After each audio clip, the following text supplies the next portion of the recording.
Salam Bapak Ibu, saudara-saudara kasih Tuhan. Iya, tetap semangat ya. Semangat. Semangat. Iya, ini yang paling penting. Karena hati yang gembira adalah obat, tetapi semangat yang patah keringkan tulang. Kalau kering tulang-tulang kita ini, ya ini akan membuat kita sangat lemah.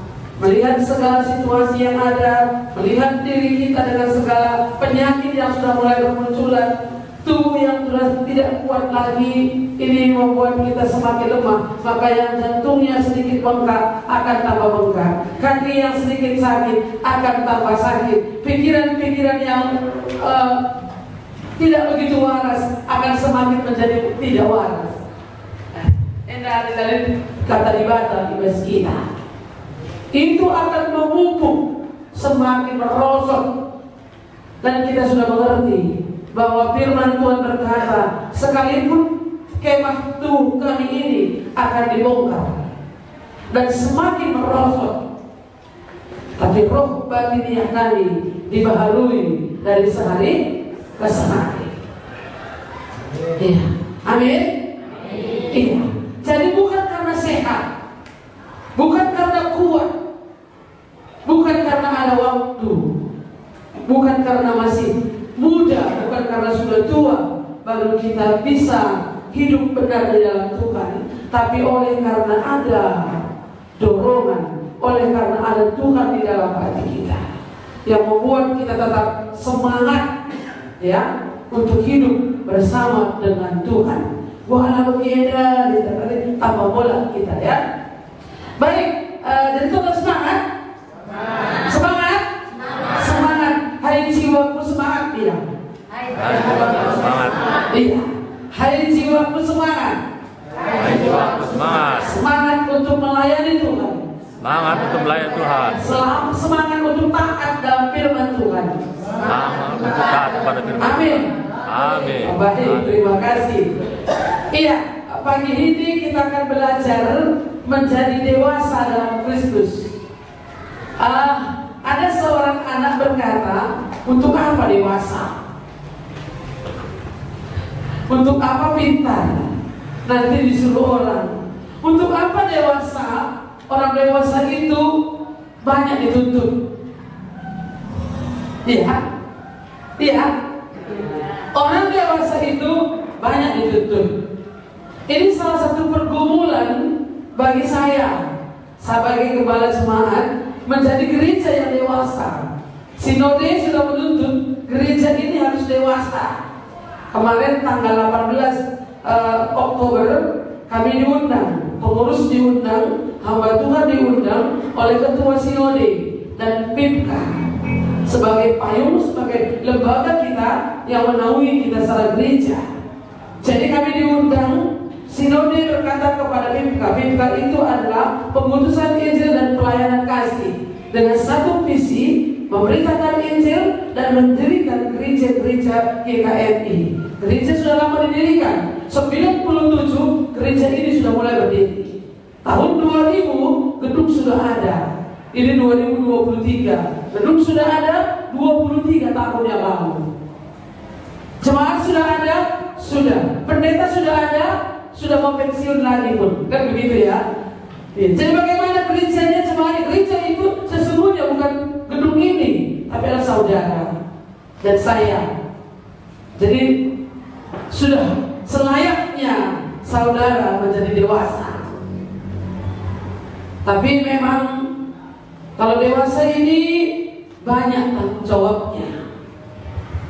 Tapi apakah kita tidak mau diberi tanggung jawab kalau sudah dewasa? Itu namanya kalau sudah besar, sudah 25 tahun, nggak tahu tanggung jawabnya, buka baju pun mandi sendiri pun nggak tahu. Itu apa? Idiot. Iya kan? Iya. Iya kan? Iya. Itu nggak normal. Mau kami bilang idiot? Mau kami bilang gereja yang idiot? Kalau gitu dewasa, harus dewasa, punya perjuangan, Itu kata ketua sinode waktu itu. Apa kata Pak Ketua kita waktu itu? Apa kami bilang Pak Pinot? Hah? Apa kata jawab waktu itu? Siap dewasa? Siap katanya. Jadi ini kita ikut. Ya, jadi mari kita belajar untuk itu. Jadi kalau nggak mau dibilangnya idiot, siap dewasa, benar bertanggung jawab. Kalau bapak-bapak itu bertanggung jawab, memikirkan makanan anak dan istrinya, memikirkan kenyamanan keluarganya, memikirkan tempat perlindungan mereka. Itu bapak-bapak dewasa baru menikah. Jadi kalau kita dewasa saat gereja, memikirkan kesejahteraan hamba Tuhannya, salah satu, dia memikirkan kenyamanan di mana rumah kita harus kita berteduh. Ini menjadi tanggung jawab kita bersama. Tapi yang saya bahas hari ini bukan begitu. Orangnya dulu perlu dewasa. Bagaimana supaya kita bisa dewasa? Bagaimana gereja mau dewasa kalau orangnya belum dewasa? Mari kita melihat di sini ya. Firman Tuhan saya ambil dari 1 Korintus 14 ayat 20, tapi nanti ada beberapa bagian yang bisa kita lihat di sana. Mari kita baca ayat yang pertama, 1 Korintus 14 ayat 20. Sama-sama kita baca. 1, 2, 3. Saudara-saudara,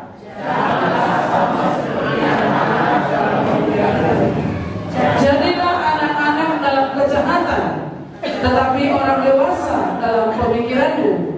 Iya, kalau kita lihat kembali, telusuri baca kitab Korintus ataupun jemaat Korintus, jemaat Korintus ini yang paling bermasalah.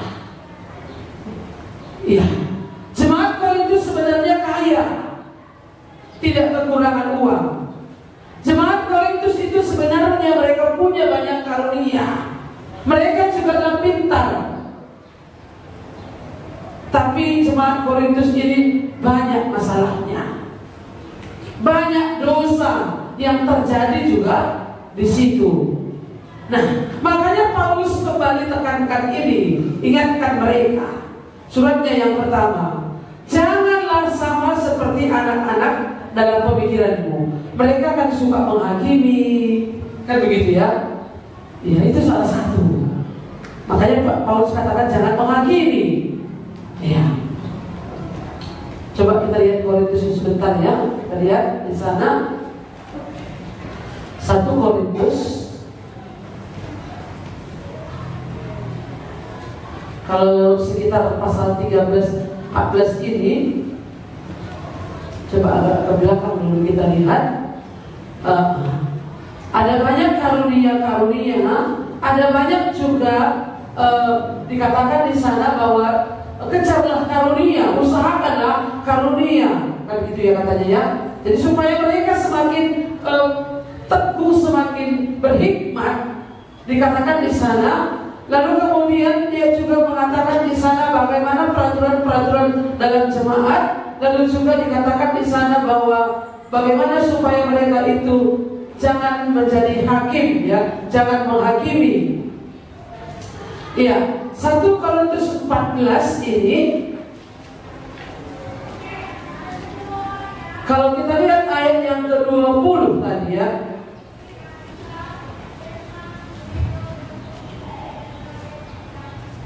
saudara-saudara, janganlah kamu seperti anak-anak dalam pemikiranmu. Gimana rupanya berpikir seperti anak-anak? Anak-anak, pikiran anak itu gimana pikirannya? Hah? Nggak dewasa, gimana contohnya? Apa yang mau dia mau ada, kalau nggak ada nangis, merajuk, menuntut. Jadi dia pikiran seperti anak-anak. Dia mau tahunya itu ada, nggak masalah dari mana dapat, yang penting dia ada. Itu anak-anak. Janganlah sama seperti anak-anak dalam pemikiranmu. Jadi kalau percaya, ini berapa orang di antara kita yang menerima Tuhan Yesus? Mungkin banyak orang sudah menerima Tuhan Yesus ya, tapi belum lahir baru.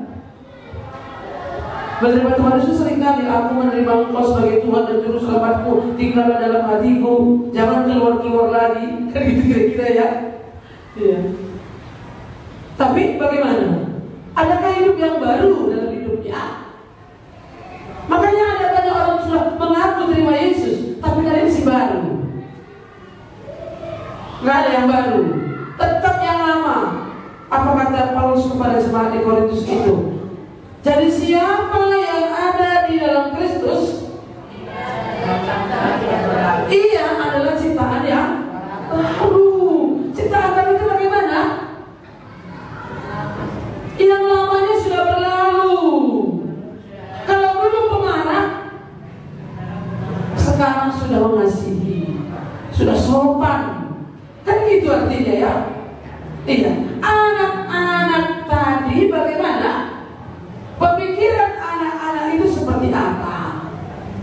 Anak-anak itu tidak bisa berpikir dengan baik. Maksudnya tidak panjang untuk berpikir.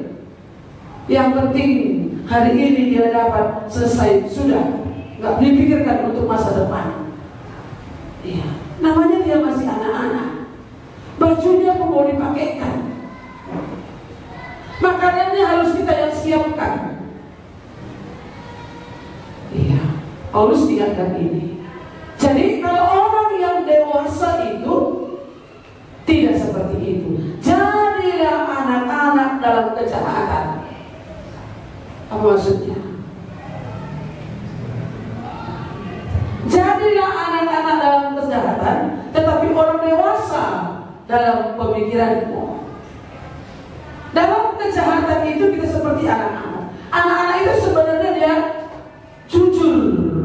Kalau dia salah, dia mengaku salah. Anak-anak itu biasanya dia terbuka. Anak-anak itu tidak bisa menyimpan sesuatu. Dia selalu melapor kepada orang tuanya. Ma, Pak, tadi aku begini di sekolah. Itu anak-anak. Kalau masih anak-anak. Anak-anak itu jujur biasanya. Ada anak-anak, Pak, aku tadi begini kan sama kawanku. Kepalaku ditoncoknya dan sebagainya itu. Dia cerita kepada orang tuanya. Itu anak-anak. Jadi sebagai orang percaya itu kita itu seperti anak-anak dalam kejahatan itu terbuka. Diperkecil begitu, dewasa di dalam apa tadi katanya? Di dalam pemikiranmu, dewasa dalam pemikiran. Jadi yang dewasa itu apanya? Pemikirannya, bukan hanya usianya. Saya pikir kita di sini siapa yang belum dewasa ya? Siapa yang belum 18 tahun di sini? 17 tahun di sini? Belum 17 tahun ya? Iya. Belum 17 tahun. Bisa dikatakan gak dewasa, belum dewasa secara usia. Tapi bukan berarti usianya yang dimaksud sudah dewasa. Kita ini semua rata-rata sudah dewasa, sudah tua. Jadi yang bertugas ini sudah dewasa. Sudah tua. Sudah tua kata Mama Tuhan. Ya, secara usia itu sudah dewasa. Tapi yang dikatakan dewasa itu, kalau dewasa ini apa ya? Kalau saya buat satu kesimpulan, dewasa itu bertanggung jawab terhadap diri sendiri dan terhadap lingkungannya. Jadi orang dewasa itu, dulu saya diajari oleh agama tetangga. Jadi kalau orang itu, kalau lewat, ini menyangkut dengan pahala. Kalau lewat misalnya kita ada duri di sana, ada kaca di sana, kita singkirkan, kita ambil dan kita buang kaca ke tempatnya. Itu artinya peduli. Orang dewasa itu peduli. Peduli. Ada yang murde, tahu murde? Apa sudah saya murde? Berserak. Mari kita benarkan tanpa menuntut orang lain. Ada di rumah misalnya itu, ada tempat kubu misalnya. Orang dewasa itu seharusnya bisa mikir, oh ini tempat kubu ini maunya dirapikan. Kompor ini kalau memang mau siap masak dibersihkan. Itu mulai berpikir secara dewasa. Karena dia sudah mengerti di sana tentang kerapian. Sudah nampak artinya firman Tuhan itu Allah menciptakan segala sesuatu teratur. Jadi orang percaya itu hidupnya harus teratur. Kapan tidur, kapan bangun. Anak muda misalnya itu teratur maka hidup tidurnya. Waktu malam itu tidur. Jam sekian sampai jam sekian aku belajar. Jam sekian sampai sekian aku istirahat tidur. Jangan nanti pagi-pagi jam 8 sampai jam 2 masih sampai keras ini apa namanya ini? Jempolnya keras. Ini terus main apa dia game mencari. Iya, nggak teratur hidupnya. Orang dewasa itu teratur hidupnya supaya dia sehat. Teratur juga makanannya supaya dia sehat. Jadi pemikiran itu sudah mengerti kita berpikir secara dewasa itu bertanggung jawab atas tubuhku ini, bertanggung jawab atas diriku ini. Diriku ini butuh makanan. Diriku ini harus bekerja. Diriku ini harus belajar. Maka waktu belajarnya itu dia bisa mengatur waktu belajarnya. Waktu makannya itu bisa diaturnya. Waktu istirahat itu juga dan bekerja itu bisa diaturnya. Itu orang dewasa. Bukan semuanya. Oh, aku sudah bertobat. Aku baca Alkitab terus dalam kamar berdoa terus tanpa pikirkan dapur Anda. Itu bukan orang yang berpikir dewasa. Kita kan punya komunitas. Komunitas di sekolah, komunitas dalam rumah tangga kita, komunitas juga di lingkungan di mana kita bekerja dan di mana kita bermasalah. Komunitas yang kecil itu adalah keluarga kita. Kalau di keluarga kita pun kita tidak bertanggung jawab, nggak ada tanggung jawab kita. Kamu orang tua, kamu beri tanggung jawab anak dulu. Kami dulu diberi tanggung jawab. Nyuci, masak satu orang. Bersihkan rumah dan halaman satu orang. Yang ke ladang itu ada lagi. Tapi nanti kalau sudah siap di rumah ini harus pergi semua ke ladang. Kami diberi tanggung jawab. Orang tua itu memberi tanggung jawab. Anak yang sudah dewasa itu menangkap tanggung jawabnya. Makanya anak yang harus diulang-ulang gak ngerti tanggung jawabnya. Ini berarti masih anak-anak. Tapi kalau sudah 17 tahun lalu mau dinasihati gimana? Jadi ya, mari kita belajar apa? Kita belajar. Kalau sudah sering dinasihati, sering diingatkan, tapi tetap gak bisa, berdoalah kepada Tuhan. Tuhan, tolong aku supaya aku tanggap, supaya aku bisa melakukannya. Semua kita bisa. Bersama Tuhan kita pasti bisa. Iya. Ada beberapa hal tadi yang ada beberapa hal yang bisa kita lihat di sana untuk menjadi dewasa ya. Bagaimana kita ini menjadi dewasa? Menjadi dewasa, orang Kristen yang dewasa berarti bertumbuh. Tidak hanya dalam pola pikir, tetapi juga secara rohani. Bukan hanya pola pikir kita yang bertumbuh. Dewasa itu berarti bertumbuh. Dewasa secara rohani itu dia bertumbuh di dalam iman. Mari kita lihat yang pertama ya. Yang pertama di sana adalah hal-hal yang perlu dilakukan untuk menjadi Kristen yang dewasa ataupun bertumbuh gitu ya. Satu, terus-menerus belajar firman Tuhan. Belajar firman Tuhan. Orang percaya itu belajar firman Tuhan. Kemarin ada KKR anak-anak. KKR anak-anak ya. Lalu kemudian mereka ini, Ardi dan Jesaya, kasih ayat hafalan. Yang sebaliknya itu Lukas 2 ayat 11. Yang kedua sebaliknya lagi Yohanes pasal 1 ayat 14. Nah, jadi waktu itu anak-anak suruh menghafal. Joshua tidur di sini dari malam. Jadi saya suruh dia menghafal. Lukas 2 ayat 11 dia sudah hafal. Tentu kita bertanggung jawab untuk mereka, mengajari mereka.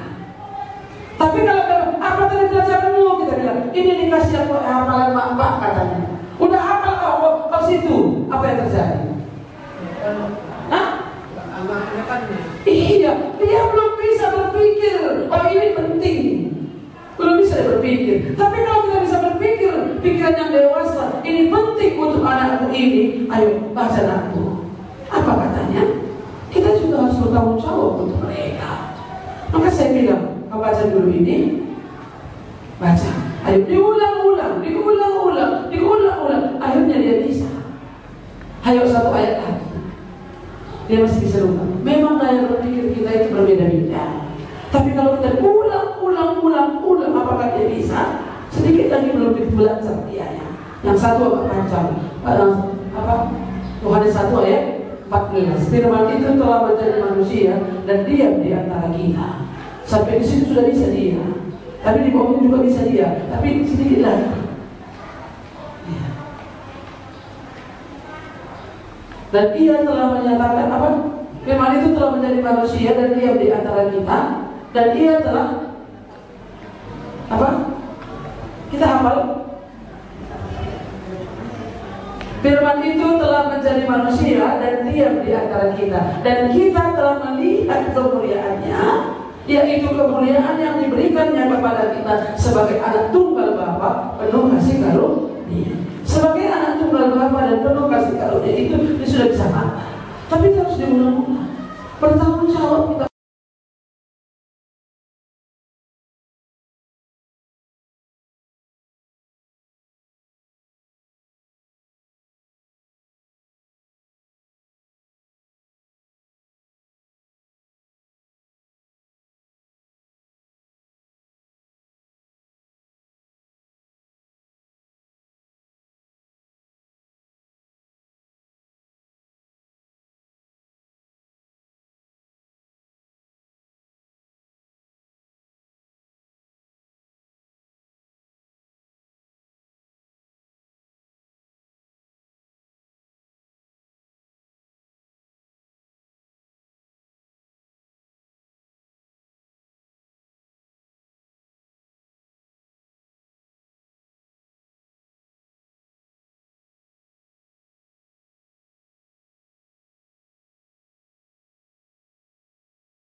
Yuk, ada yang sudah 20 tahun di sini?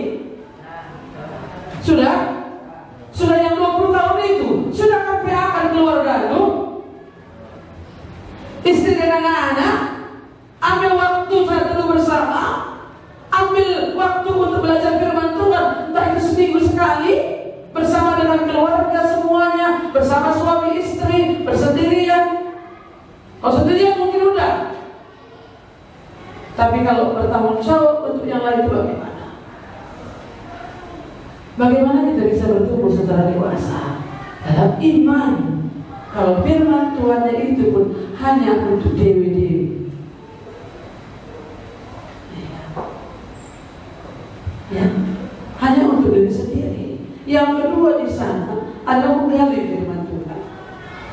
Mazmur 1 ayat 2. Tetapi yang kesukaannya ialah Taurat Tuhan, dan yang merenungkan Taurat itu siang dan malam. Merenungkan itu apa maksud firman Tuhan ini kepadaku? Bukan kita yang masuk ke dalamnya. Bagi Bapak Batina kata Bapak Eda, bukan gitu.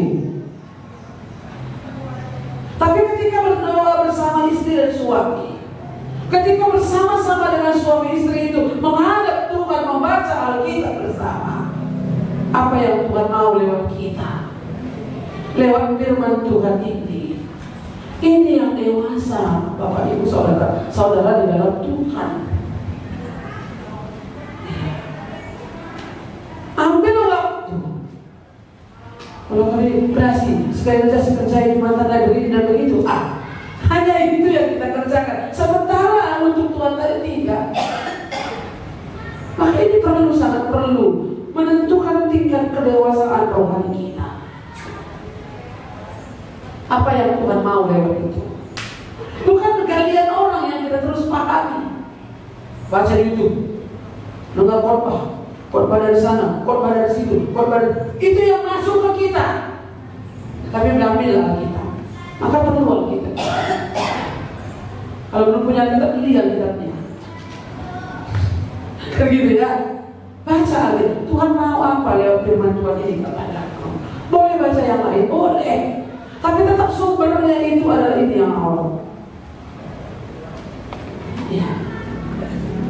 Kalau bukunya boleh tambahkan yang lain, tapi buku utama itu, menu yang utama itu harus sudah disiapkan sebelumnya. Iya. Jadi ini yang perlu kita ingatkan ya, supaya kita dewasa secara rohani. Yang pertama itu mau belajar firman Tuhan. Terus menerus belajar firman Tuhan. Di mana saudara belajar firman Tuhan? Dengan diri sendiri, dengan keluarga, dengan komunitas kita, dengan orang percaya yang lain. Makanya kita punya saat teduh. Lalu kemudian kita punya kelompok PA dengan keluarga kita, punya kelompok PA dengan komunitas kita, dengan orang percaya lain. Bahkan kita punya pelayanan sendiri. Ini baru bukan pelayanan sendiri, bukan berarti kamu dirikan gereja sendiri, enggak juga. Tapi KPA adalah orang lain, tetangga. Layani mereka, doakan mereka, ajari mereka. Begitu. Lalu KPA kenal. Kan tadi Epi mau di PA kan itu kira-kira kan gitu dia. Kira-kira begitu ini. Ada tetangga. Bisa kita di PA-kannya. Bisa kita diajarinya. Masuklah. Paham-paham mereka itu ke dalam diri kita. Mari kita punya sendiri standar kita. Menggali firman Tuhan tadi ya, merenungkan firman Tuhan. Apa yang Tuhan mau dari firman ini? Apa yang Tuhan katakan kepadaku? Apa yang Tuhan mau ajarkan hari ini kepadaku? Apa yang harus kulakukan hari ini? Mari kita doakan itu. Yang ketiga di sana membagikan iman atau bersaksi. Kamu bersaksi pagi ya? Yaudah aku kata dia. Begitu ya. Kamu bersaksi pagi ya, Bapak Dea waktu Natal ini. Gimana kamu bilang Pak Uda? Kira-kira Pak Uda gimana Pak Uda? Pak Uda akan nanti bersaksi Natal ya, Natal gabungan ya. Apa kamu bilang? Apa jawab kira-kira ini? Kalau kamu nanti bersaksi di Natal gabungan ya tanggal 25 Desember ya di Pijar Podi nih misalnya, apa kamu bilang? Hah? Apakah bilang Pak udah Pak udah Bapak RT ya? Hah? Kalau saya bilang, oh Pak udah, nanti tanggal 25 Desember tanggal gabungan nanti semuanya, kami yang bersaksi pertobatan nanti di sana ya. Gimana kamu bilang? Apa jawab dulu?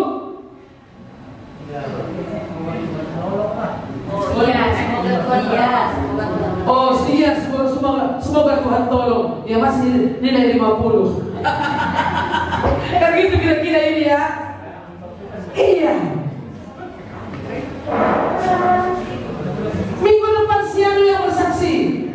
Siap kan gitu seharusnya. Apa yang mau disaksikan? Bagaimana dia bertobat?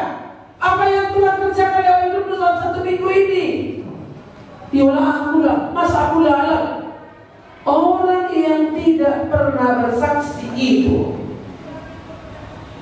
ibarat olahraga tadi, kaku semuanya tubuhnya itu, tak bisa disaksikan. Salah satu pertumbuhan iman kita bisa bersaksi, menceritakan iman kita kepada orang lain. Sekalipun kita tidak berdiri di tempat ini, tapi kita menyaksikan iman kita kepada orang lain. Ketika kawan kita nyontek di sekolah, bukankah kita bisa menjadi saksi atas pria?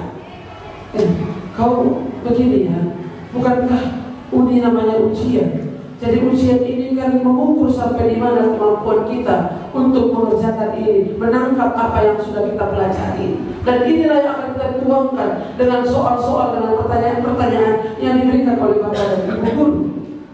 Sejauh mana kemampuan kita? Kenapa kita harus berjuang untuk nyontek? Kenapa kita tidak berjuang untuk belajar? Bukankah Tuhan juga nggak senang seperti ini? Hei kau pakai pendeta.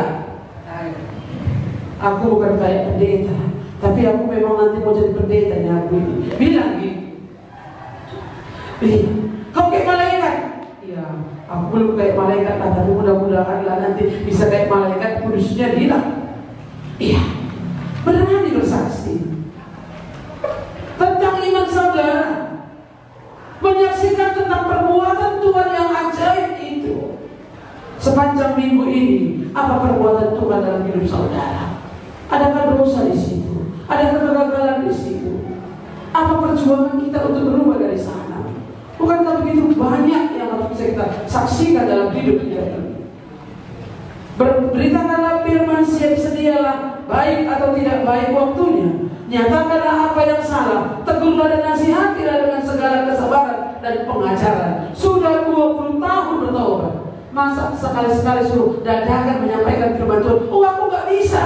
Kalau tiba-tiba harus persiapan penuh 24 jam, begitu kan? Bukankah khotbah itu hidup kita? Bukankah menyampaikan firman Tuhan itu hidup kita? Apa yang Tuhan sudah kerjakan lewat hidup kita? Kecuali kalau memang di gereja, ada yang perlu kita persiapkan dengan tema-tema seperti ini. Tapi kalau disuruh PA misalnya, ini anak-anak ada PA remaja di sini. Oh tiba-tiba misalnya hari ini Kak Ria di sana berhalangan, suruh dama misalnya, dama hampir di PA ya bilang, aku gak bisa bu, masa dadakan. Contoh ini, beritakanlah firman, siap sedialah, baik atau tidak baik waktunya. Sebagai orang percaya yang dewasa itu, dia bisa memberitakan firman. Jadi kalau 20 tahun, 15 tahun bertanya, bertobat, mimpin kelompok PA kecil pun dia gak bisa. Apa yang aku sampaikan nanti ya, bikinlah kisi-kisinya. Loh, bikin kisi-kisinya siapa pun bisa. Bikin rapnya. Ini mau sampaikan yang pertama ini, yang kedua ini. Ya. Orang yang dewasa sama Bapak itu, dia bisa berubah. Karena firman Tuhan sudah direnungkan, karena firman Tuhan sudah digali, karena firman Tuhan terus menerus hidup dalam kehidupannya. Firman Tuhan itu, inilah orang dewasa dan sehingga sehat secara rohani. Yang keempat, taat. berserah dan melakukan yang benar walaupun sulit. Dan sekalipun ia adalah anak, ia telah belajar menjadi taat dari apa yang telah dideritanya. Tuhan Yesus itu taat sampai mati. Ketaatan kita dalam melakukan firman Tuhan, ketaatan kita dalam hidup benar di dalam Tuhan, itu akan membuat kita semakin dewasa secara rohani. Dewasa secara rohani. Kalau kita taat, kalau kita melakukannya, kita tahu firman Tuhan tidak dilakukan. Ya, orang yang tahu firman Tuhan tapi tidak melakukannya bagaimana? Dia adalah berdosa. Dia adalah berdosa. Orang yang tahu yang benar tapi tidak melakukan, dia adalah berdosa. Bapak Ibu saudara-saudara yang dikasihi oleh Tuhan, berdewasa, menjadi dewasa di dalam Kristus itu adalah pilihan. Sekalipun itu adalah proses.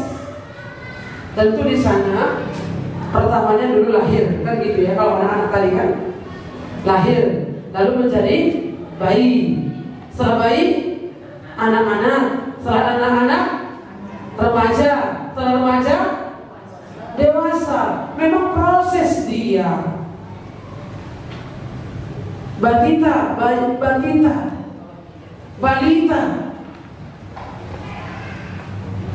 lalu kemudian anak-anak, kemudian pra-remaja, lalu kemudian remaja, baru dewasa.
supaya anak-anak bertumbuh lebih baik. Tapi kita juga disiplin ya. Kalau kita anak kita suruh disiplin, kita nggak disiplin, bagaimana kita bisa? Lebih bagus kau terlambat. Bukan terlambat anak sekolah, terlambat biar kau terlambat. Berhadapan dengan gurumu. Besok anak berjalan. Ya. Aku mau jadi dokter begini, minta sama Tuhan. Kita kan nyanyi, Allahku besar, kuat dan perkasa.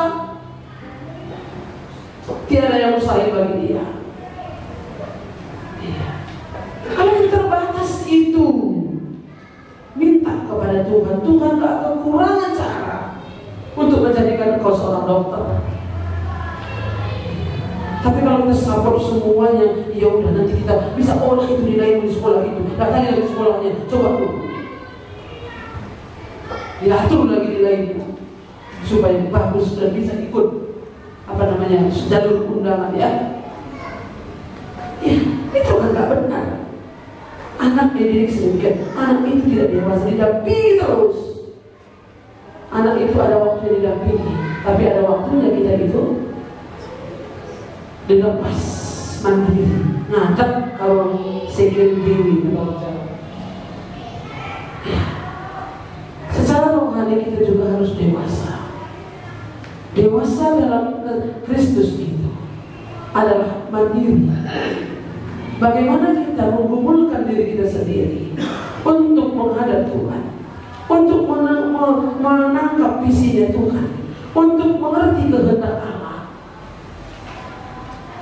Kalau kita sudah sarjana tetap tidak mengerti kehendak Allah,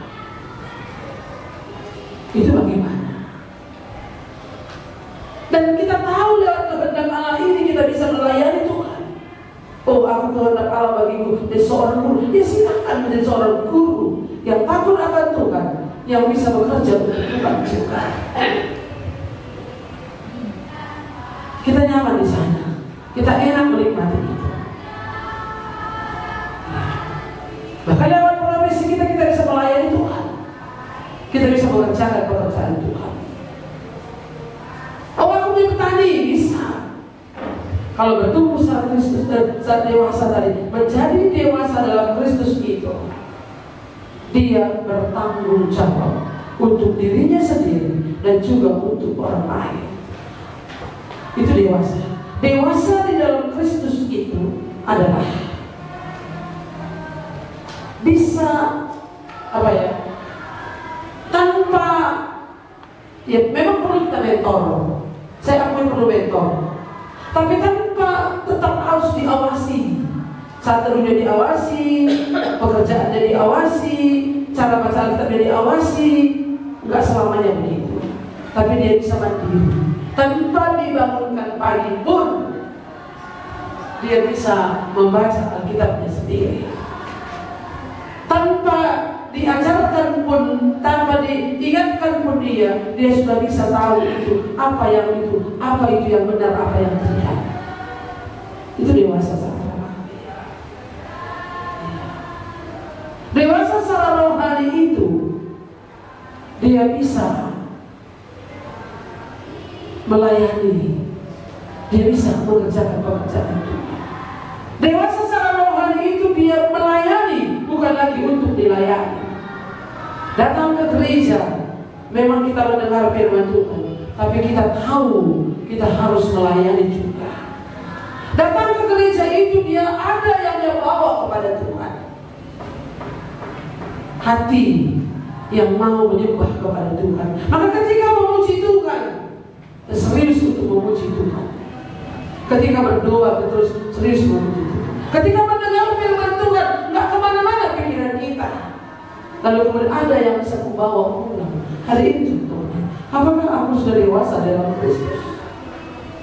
Dewasa itu pasti bisa, tapi harus ada startnya.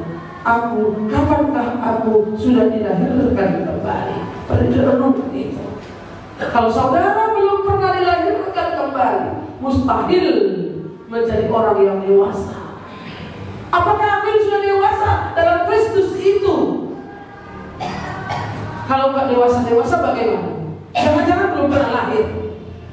Hanya perasaan sudah lahir, perasaan sudah besar, padahal anak masih kan perasaan besar. Ada orang perasaan besar di kursi muda-muda dalam anak perana, perasaan sudah besar ini, padahal dia masih SD, badannya cuma besar.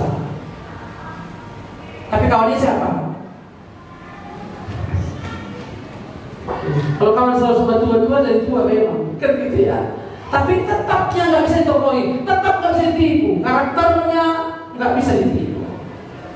Makanya mari dengan komunitas kita, bertumbuhlah dengan komunitas kita di mana kita. Makanya Salomon tadi sudah lahir baru, lalu kemudian bertumbuh dalam iman oleh pengenalan yang benar akan Tuhan, baca firman Tuhan, bersaksi, melayani Tuhan, sehingga kita bisa menjadi dewasa, bisa membedakan mana yang benar, mana yang tidak. Mari Bapak Ibu bertanya dalam diri kita, apakah aku menjadi orang yang dewasa dalam Kristus atau aku masih bayi rohani? Kalau bayi rohani bagaimana? Bayi itu bagaimana? Dikasih makanan keras apa yang terjadi? Mencret, muntah. Makanya jangan-jangan kalian masih bayi rohani kan gitu kan? Kasih makanan keras, sikit cakapnya yang keras, mencret dia. Kan gitu, sakit hati. Khotbah yang keras, sakit hati. Besok datang lagi gereja, udahlah, ikhlas sekali khotbahnya. Gak usah kita gereja di sana. Lalap dosa, lalap gargari dosa daging. Kalau enggak digargari dosa, sama seperti duri dalam daging, tetap duri itu di situ apa terjadi? Infeksi. Kalau dosa enggak dikeluarkan, kalau dosa enggak digargari. Bagaimana ini? Mut-mutan nanti di dalam, sampai di neraka dan di bawah itu. Dosamu itu akan menimpakan. Dewasa secara rohani, kita mengerti mana yang benar, mana yang tidak. Kita meninggalkan itu, mau tinggalkan dosamu itu, jangan terus ke bawah. Jadi gimana buat ini? Gak bisa nanti. Kalau nanti kita fokus sekali dengan Tuhan, gak bisa lakukan yang ini. Ini membuat dia tidak bisa bertumbuh secara rohani. Masih kompromi dengan dosa. Bagaimana dia bisa mau bertumbuh? Bagaimana kita mau dipakai oleh Tuhan? Apakah kita menjadi orang Kristen yang datang beribadah kepada Tuhan, datang ke gereja, duduk mendengar firman Tuhan dan pulang? Tidak. Supaya kita bisa secara dewasa melayani Tuhan dengan sungguh-sungguh, dipakai oleh Tuhan, semuanya kita harus dewasa secara rohani. Bagian kita harus kita kerjakan. Tanggung jawab kita sebagai gereja harus kita kerjakan. Ya. Kalau ada gereja-gereja tertentu, mereka punya tanggung jawab juga. Saat gereja mereka punya tanggung jawab, punya iuran, punya waktu. Kalau mereka tidak datang beribadah sekian bulan, mereka akan dikunjungi, mereka tidak. Bagaimana itu? Lalu kemudian nanti mungkin dihapus namanya, sekian tahun nggak beribadah, mati pun dia. Itu bukan tanggung jawab kami lagi. Ada gereja seperti itu? Ya. Ada. Kita tidak memperlakukan itu. Tapi bagaimana dengan kita sebagai orang percaya, memang benar-benar percaya oleh karena kemurahan Allah? Tidakkah kita melakukan tanggung jawab kita sebagai orang percaya untuk melayani Tuhan, untuk hidup benar di dalam Tuhan, untuk punya tanggung jawab di tengah-tengah gereja kita? Masa kadang-kadang kebersihan pun tanggung jawab kita pun kadang-kadang lupa. Kan mungkin jarang ya, jarang.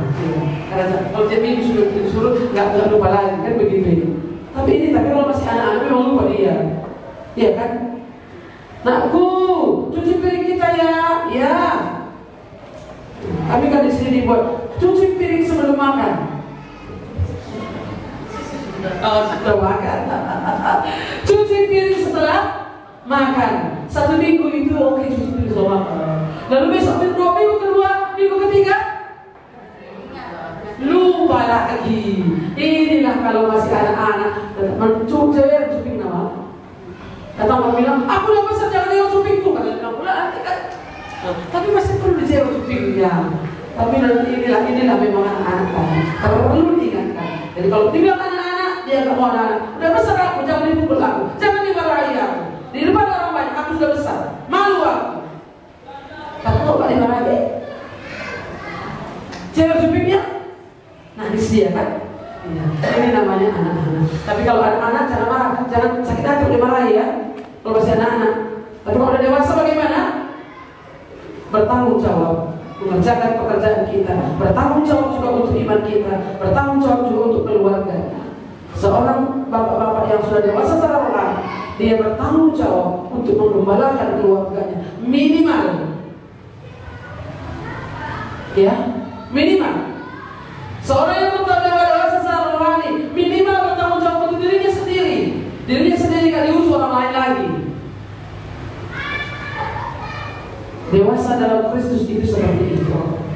Iman kita nggak bergantung kepada orang lain, tapi kepada Tuhan.